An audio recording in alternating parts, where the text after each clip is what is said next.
Until Alice was killed by her fiancé. Did she shockingly discover that the person who truly loved her was actually the richest man, William? And William not only avenged her, but even drank poison on the spot, just so he could reunite with her. Alice swore that if there was a next life, she would never let William down. Unexpectedly, in the next second, time reversed. Alice really reincarnated in the days before her wedding with her fiancé. Alice excitedly hugged her father. Her father angrily said, "The fiancé is simply too much." He brought a basket of eggs and demanded Alice pay him $50 billion as a dowry, along with 20% of the company's shares. Her father asked Alice if she really wanted to marry her fiancé. Alice was about to answer when the fiancé and his future mother-in-law arrived. The mother-in-law cried, saying that the basket of eggs had cost her $50 and told her father to hurry up and give them the $50 billion in dowry. Alice immediately mocked. The fiancé's family was truly shameless. Unexpectedly, the mother-in-law stood up and threatened Alice to behave herself. Otherwise, she would have the fiancé call off the engagement. Her father criticized the mother-in-law for speaking nonsense. Alice quickly stopped her father because 20% of the company's shares had already been handed over to the fiancé. She now had to figure out how to get them back.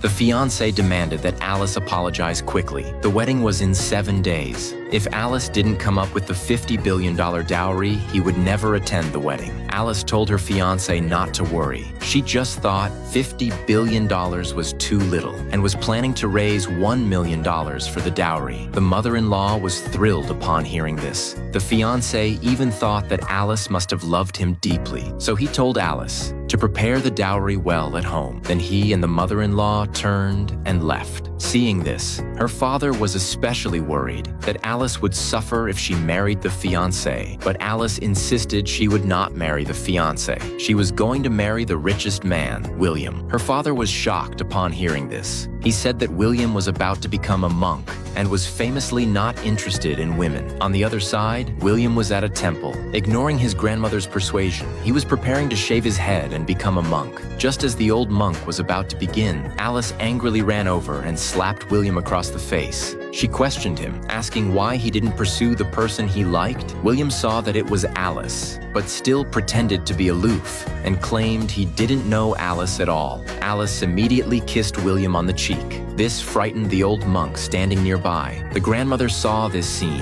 and immediately instructed her subordinates to arrange a hotel for the two of them. Then she grabbed Alice's hand and gave her a family heirloom jade bracelet. She then turned to leave. Alice told William not to be formal, but William said Alice already had a fiancé. Alice was about to explain, but the next second, the fiancé called. He questioned her about why she hurt the secretary and ordered Alice to apologize immediately. Otherwise, she could forget about getting married in 7 days. Alice hadn't gotten back the shares yet, but still, she reluctantly tried to keep her fiancé. William couldn't stand it anymore. He threw his phone away and declared that Alice was his. The fiancé heard another man's voice on the phone and yelled on the other end. Alice told William she wanted him to attend the wedding. The next day, the two had just gotten their marriage certificate. When they heard that the fiancé was on a date with the secretary, Alice angrily went over and saw that they were indeed being intimate. The secretary even ruined her wedding dress. So she stepped forward and asked what they were doing, but the fiancé was shameless. Instead, he questioned Alice for wasting money on buying bracelets and ordered her to take it off and give it to the secretary. Alice obediently took off the bracelet and slapped the fiancé across the face. Then suddenly the police appeared and were about to take the secretary to the police station. The fiancé immediately blamed Alice for being cruel, but Alice insisted that the secretary pay for the damage. Otherwise, she would send her to prison. The fiancé, to protect the secretary, said the money would be owed for now and would be deducted from the dowry after the wedding. Alice didn't accept this. She suggested that the fiancé could sign and transfer 20% of the company's shares, which could be used to cover the cost of a wedding dress. As the secretary was being taken away, William quickly signed, but before leaving, he said he wouldn't attend the wedding in 7 days. He absolutely wouldn't attend. At that moment, the waiter came to apologize. He said it was their fault for poor handling, which caused Alice to lose her fiancé. But the next second, William appeared. His assistant said that William was the one Alice's true fiancé.